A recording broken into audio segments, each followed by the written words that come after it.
I've got a list of things here, you see, we need to talk about. Okay, well then let's get gloves on. We're going to a petrol station first. Okay. I need about 10 minutes because I'm now going to put my first gloves on. Oh, you're doing inner gloves as well? Yeah. Sexy. Yeah, cheers, mate. Is this a Rex? No, giveaway sign there, look. That's good, isn't it?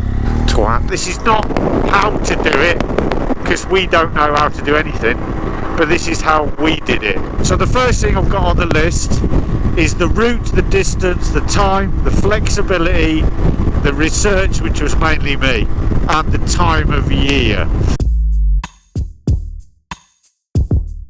The route was largely irrelevant on the way up. It was all about getting to the Nordkapp. We both agreed that we were going to do it in 2 weeks. All I did was go into Google Maps, put in from my location to the Nordkapp fastest route, and that's what we did. That was about, I think, 3,000 kilometres, and we divided that over the amount we're comfortable with each day, which was, I think, about 650 to 700 k's a day, wasn't it? So with that planning through Norway down, I basically didn't bother doing an exact route. I just put in locations with a set distance each day to achieve.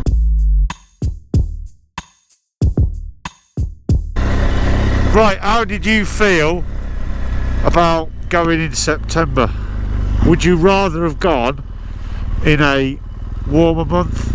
Yes, maybe Okay. a few more degrees warmer for me would have been better.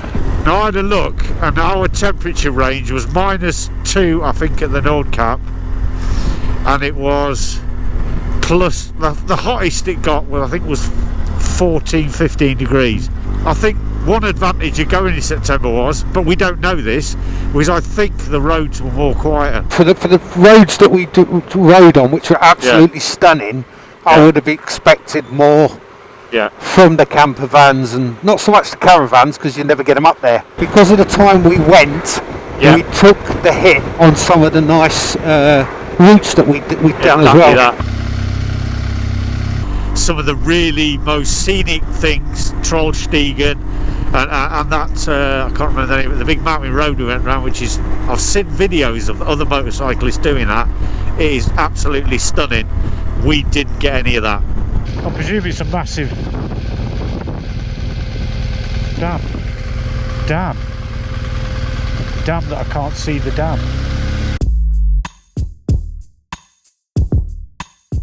Now I've worked out, I've got, basically, because I paid the same as you, everything with credit card. Did you use cash at all during that whole tour? No, believe it or not, the cash I had emergency in my pocket, the good couple of hundred, I never used it. Explain your credit cards, because you've got one of those weird ones, haven't you, that do currency stuff. So I've got a Revolut card. It isn't a credit card, it is what's known as a holiday prepaid card. Now I didn't know, and what caught me out was because you have to prepay your fuel. Them credit cards won't work. Right. They're not authorised for prepayment. It's always after payment. Okay. So where I loaded a couple of hundred on the prepaid holiday card, which would transfer into any currency accordingly, you can't do that for prepayment. That's what caught me out. I wish I knew that beforehand. Because you could instantly see the conversion rate, couldn't you? I remember when we went to that first ferry from like Denmark into Sweden, you know, when I got lost going over the bridge, we accidentally went to that ferry, and I remember when we pulled up after paying, I was like, it's whatever Danish knock, and you immediately knew the conversion rate. 230 kroners, wasn't it? Yeah. It's 30 euros. 96 cents on my bank because I get instant. That's right, and it only works. The beauty of a card like this is you've got control over it, so you can link it to your telephone. Right. So if your telephone is not in the near, as it say, the card won't work. Right. So if you lose it, no one else can use it, and you can go straight onto the app and turn it off, and then transfer the money that's on the card to another card. Right. So there's a lot more instant access and flexibility. What you're doing. Yeah. Now, if you're in the UK, I believe the post office do one of these cards.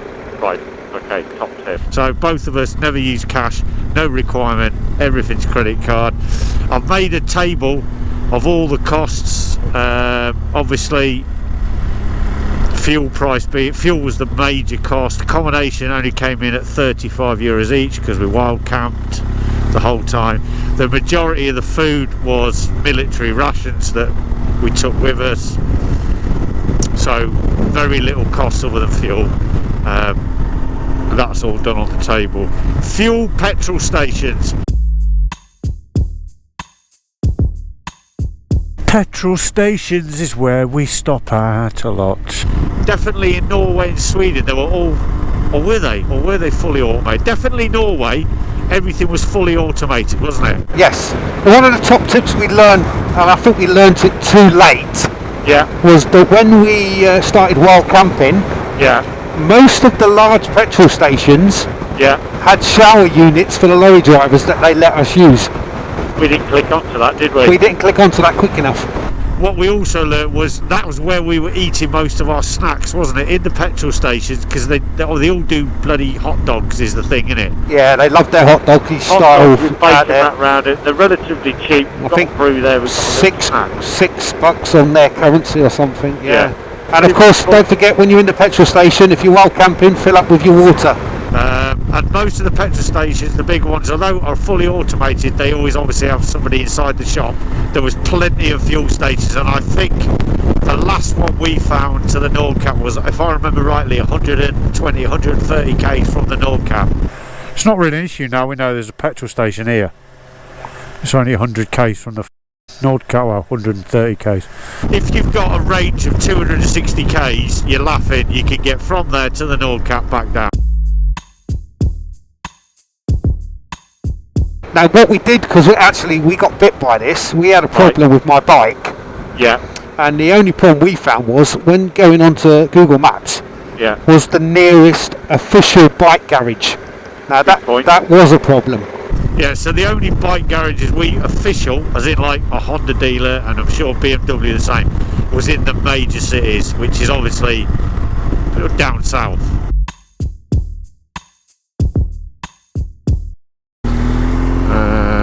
Roads. So I've got speed limits, attitude, speed cameras, lack of congestion, and roadworks. Right, so let's start with roadworks. Now there was something that didn't catch me out, but was different to that of mainland Europe. A couple of the roadworks, you sat there for quite some time, aren't you? And then a car comes round and you follow the car, don't you? I think this guy here is actually guiding us through the roadworks. He drove up to the traffic lights where we were, turned around, the traffic lights went green, and he's just sort of taking us through. And then once he's got you through to the other side of the roadworks, he or she turns around and goes back, picks up the next lot, Just want to be aware of. There was quite a lot of roadworks, wasn't there? There was, and a point to note on that. Every time we hit the roadworks, the amount of loose gravel they use. Yes.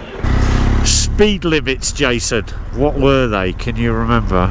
Mainly 80 was the where we would have 100, they would have 80. But other than that, the lower ones are all the same, really. You know, you're 50 in the built-up area. Yes. On the way up to through Sweden, when we were going the fast route, that was 120 on the autobahn, but motorway bit, wasn't it? That was normal speeds, which is about from Arctic Circle north. There is no motorway, and it's 80, 100, 90, isn't it? It's sort of through Sweden. Speed cameras, what did we learn about those? Can you remember? There were few and far between. It wasn't. I don't think there was as many speed cameras as we were used to in Europe. No. And they were mainly in the towns. I don't believe we saw many of them out in the sticks. Out in the sticks, definitely. What I found interesting was when they were there, they were signposted about 200 metres beforehand. And they never put a signpost up to try and bluff. There was always one there. So if you see a signpost saying speed camera, 100, 200 metres later, there will be one. and it's normally always on a junction, so the speed cameras, I got the impression, unlike here in Germany, are there for safety, not to make money. We didn't see any mobile cameras from police, did we, or anything like that? I didn't. So, but I must admit, once I'd got into the zone of 80 k's an hour, I found it quite refreshing, to be honest, because I was in 6th gear and I didn't even have to brake into the corner, so it's just like a nice flowy get on with it, wasn't it? And the distance we got out of our tanks. On the way up there, I think we were filling up twice a day, weren't we? Because we were going quick. But through Norway, we were going 1.5 days without even filling up, weren't we? I do think the lack of congestion was a massive shock to me. The sheer emptiness of the roads. We were going many kilometres and we wouldn't see any other vehicles. That was normal. But that might have been again back to the time of year we were out there. I don't know. So what pieces of equipment did you take that you didn't use? While you're thinking, I've already thought of this. There's the shorts. I took a pair of shorts with me, never wore them. I took a full set of thermal liners, as in bottoms and tops. I never wore those either, amazingly, even though I'm bitching about the weather all the time. I never put those on.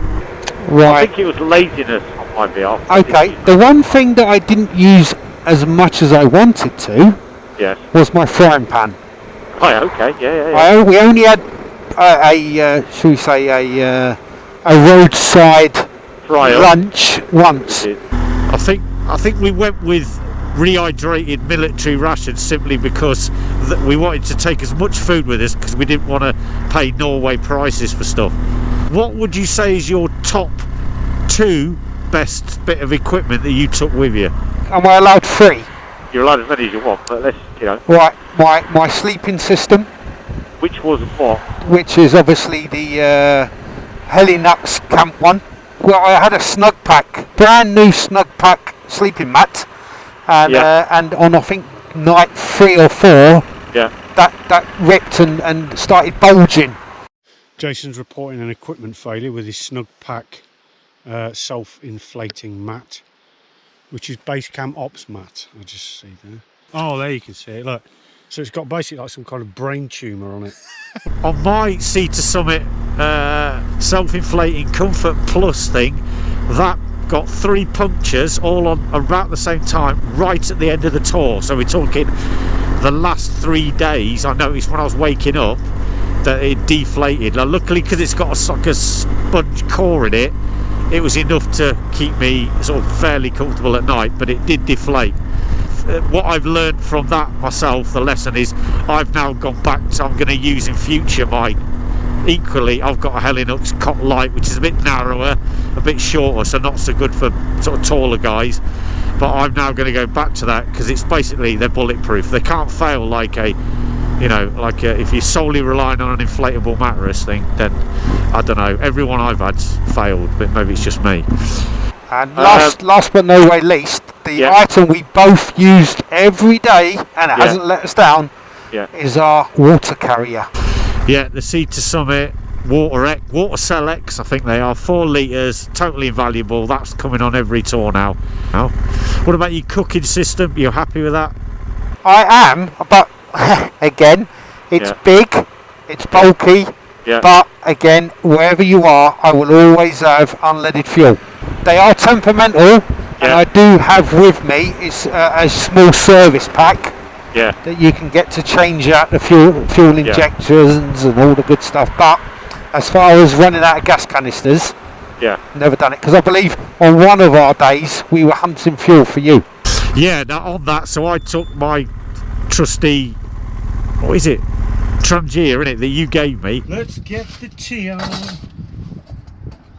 Trangia stove, and I was going to take gas, but I couldn't be asked because I thought it's going to be difficult getting all the gas cartridges. Now I took 1 litre of methylated spirits, whatever you want to call it, to run that, and I ran out, I reckon about day 10 or 11, and then we went on the hunt. Now, quite ironically, I started googling to try and find where I could find it, because you can't get it in supermarkets like you can in Germany. And then ironically, 20 metres down the road there was a shop saying camping gas. We went in there and I got a bottle of bioethanol, which I'd never used in a Trangia, and since I've looked on YouTube, a lot of people use bioethanol for their Trangias. It burns faster and hotter. Internet in Norway is phenomenal. I mean, everywhere you will get a good signal. Well, I've got Apple CarPlay, which it eats internet. It's definitely a. It loves it. It loves it. It loves it. The more the merrier. And at no point did we ever not have connectivity. Even on the Nordkapp, it was better. It was better connectivity than I have in Germany, next to a major city at work. The Nordkapp itself, we got there, if you watch the video, very late. We were against it on the clock. Time is now 19:26. We've got 17 k's to the Nordkapp. Would you have preferred to gone when the tourist thing was open, or would you prefer to gone earlier on, Jace, or what? I think we got there and it was a bit too late. But I think if you haven't seen it, the only reason we pushed late was because it was clear sky over the Nordkapp and we wanted a good photo, because you could get there and it's fogged out. I mean, even when we got there, which was last night, it was still packed. We were still waiting to get our bikes for that photo opportunity. We need to make a decision quick, don't we? Should we get in the queue, sort of thing, like that? All right then. By the way, getting into the Nordkapp's completely free. If you've heard anything else, that's rubbish. It's all free now. And they have put some barriers there, some large boulders, but you can get round them. I've had a look at that since on Google Earth, and we went round the left-hand side through the rocks. But I only went that way because I saw another YouTuber doing it. But I had a look on the map. I think you just go straight onto the globe. It's easy. I don't know, but if you're there, have a look. Yeah. So if you really want to get to the tourist centre, check timings. Unlike we didn't, check timings before you go. Ferries, domestic ferries, internal ferries in Norway. How did they work, Jace? So there's two ways of doing it. You can book online your number plate, and then obviously when you rock on, they will take a picture of it, and you've now got an account. Yeah. So you can log back on and then pay your bill there and then, and the like. We chose to just rock up. Oh, and you do get a discount if you do that. Right. Yeah. We chose not to. We just rocked up and got a picture taken, and points to note, we've been back how long now, Steve? Well, we went in September, it's now February. But they did say on their website, due to COVID, bills are taking slightly longer. Exactly. I don't think we're going to get the bill now. So, but I had a look at some of the prices of the short ferries we did. I think they're about €5, so about. Oh, they weren't expensive. Yeah, £4.50 for the short, blah blah blah. So don't worry about it. I noticed a couple of the ferries had snack bars on them where you could get a brew and a sandwich. And there were, to be honest, there's a lot better YouTube videos explaining the ferry system in Norway. But just be aware of that we haven't got a bill for it yet, have we? Supermarkets. We were looking for meals for the evening, weren't we, at night? Now and again. I know we said we took loads of food, but we were still looking for a bit of fresh. What sort of things are we buying?